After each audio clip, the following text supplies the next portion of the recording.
Eli Rastafari. Jaw greetings, brethren and sistren. This is your Wyndham, Brother Ross John Farai, Ross Johannes. And I want to discuss a two-video little lecture on Rasta-ish and Rastafari. Now, as you know, this picture here is called Bridges to Ethiopia, or I would say Bridges out of Babylon to Mama Zion, which has always been the goal of Rastafari since day one, to leave out of Babylon, to return back to Ethiopia, and to live where I and I, Abba, King of Kings, Lord of Lords, conquering lion, tribe of Judah, Eli Selassie, Jah Rastafari.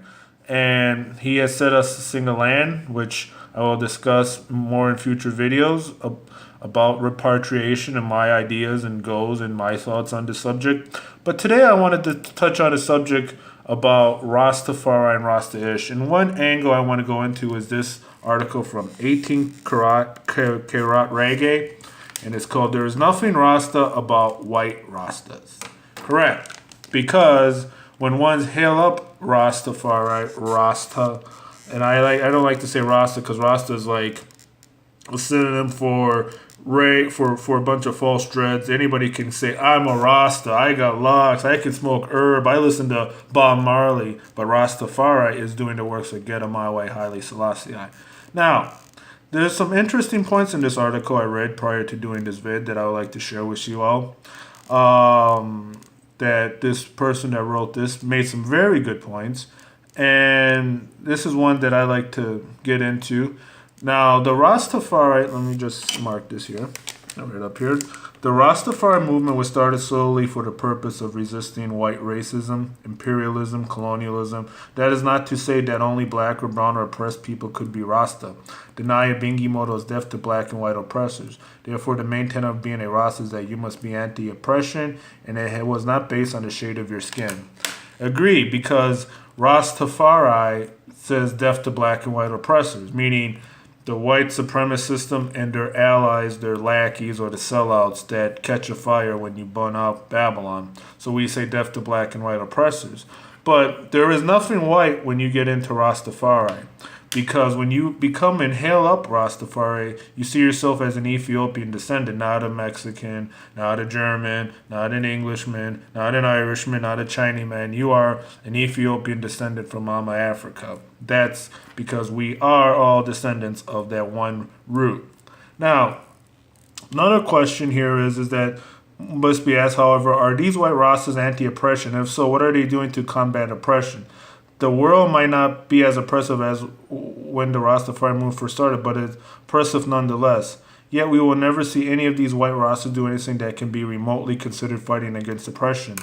And I have to agree, because other than for a few Goyim or so-called righteous Gentiles, a lot of you so-called white Rastas, and notice I do like this, quote unquote, have just sat, smoked herb, and then whenever I, the black, the brown, the other oppressed talk about black truth, black consciousness, anything even to do with Mexico, Cuba, Puerto Rico, or the Native Americans, we get called racist because we're calling out what the system of white supremacy, this Anglo-American hegemony has done to us, people of the sun.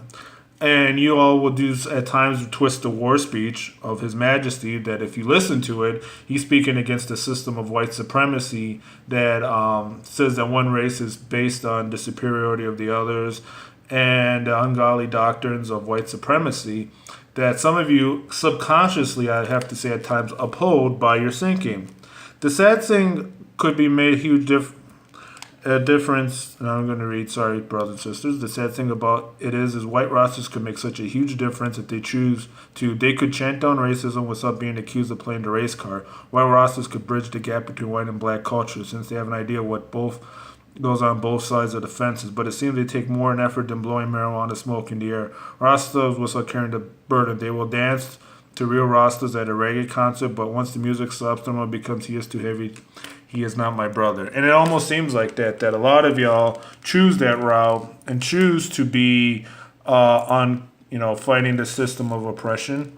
So I'm going to continue with another vid on this discussion. Give thanks for watching and reasoning, and keep your eye on this man right here, Rastafari Selassie. Give thanks.